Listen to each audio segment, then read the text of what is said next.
What you find in studying history is that depressions are mostly debt and liquidity crises that are dealt with one way or another through easing of monetary policy, which changes over a period of time.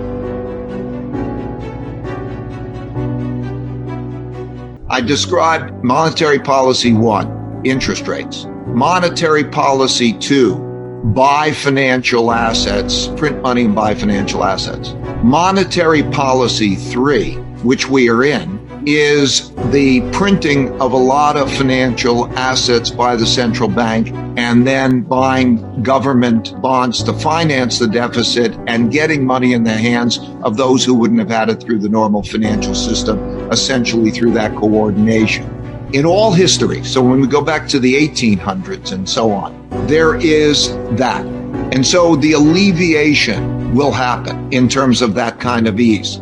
So when we think interest rates are going to hit zero and that therefore depressions last, no, they don't last.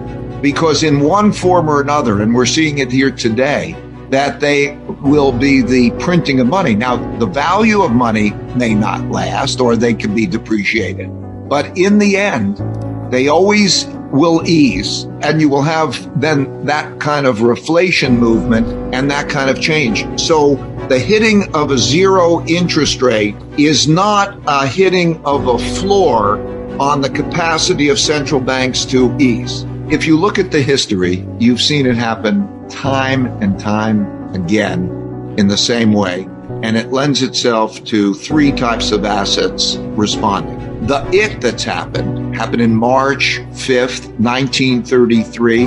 Roosevelt makes the announcement about severing the dollar from gold and depreciating it and reflating it to give the banks the money that they have to pay to their depositors. The same thing happened August 15th, 1971, when Nixon got on television and said that he is severing the relationship with gold and printing money and so on.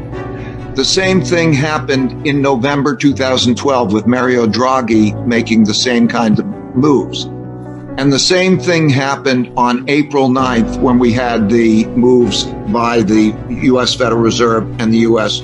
Congress and Treasury. Same type of movements happened in 2008 when the Treasury put together and the administration and the Congress put together the TARP program and they went to quantitative easing.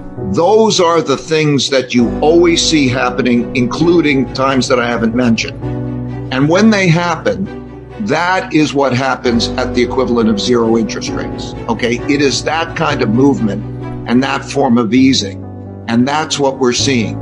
And so easing doesn't end, and the liquidity squeeze and the debt squeeze is dealt with, but it's dealt with through the printing of money that could become manifest in either the real interest rates going down, which in the case of with you have a low level of inflation and zero interest rate must be manifest with an inflation rate rising, which eventually happens, doesn't usually happen at first, or there's the depreciation in relationship to other assets. So what you're seeing right now is that reflation becoming manifest in the money that is being purchased by the Federal Reserve and government, then going into assets that are equity assets, into credit assets and so on. And that's the manifestation. Or you could see it in gold, or you could see it in the depreciation. One doesn't necessarily know at the time which is going to happen. So in 1971, when that happened, there was a big decline in real stock prices because inflation accelerated. But you do know that that combination of reflation assets will happen in a way that's very similar to the cutting of interest rates when they hit zero. I really believe that in this environment, most investors will think safe is cash, and that's tragic. So you can see that one has to think differently from one's habits. When one thinks cash is not a safe investment, it's a risky investment, that stocks and bonds are not the same as they were in the past. One has to think of the storehold of wealth concept rather than just equity returns. One has to think about balancing differently. All of these things that I'm bringing up are not commonly thought about. They're not part of the common experience of investing over the past many years. In order to understand the lessons of history and even what's more likely to take place, one has got to go back to periods that were analogous to this and to study those periods. And when we did that over the last 500 years, you could see that you don't know if you're going to see the depreciation of the value of money and the storehold of wealth. So all of a sudden that changes what you define as risk. You used to think cash as a riskless asset. Cash can be the most risky asset as it depreciates in value. And then you start to think about different asset classes and different locations. So that's what we're doing. When we think of what is the diversified portfolio for an easing that happens at that time, that's kind of a reflation portfolio, and how do you measure that in relationship to other things?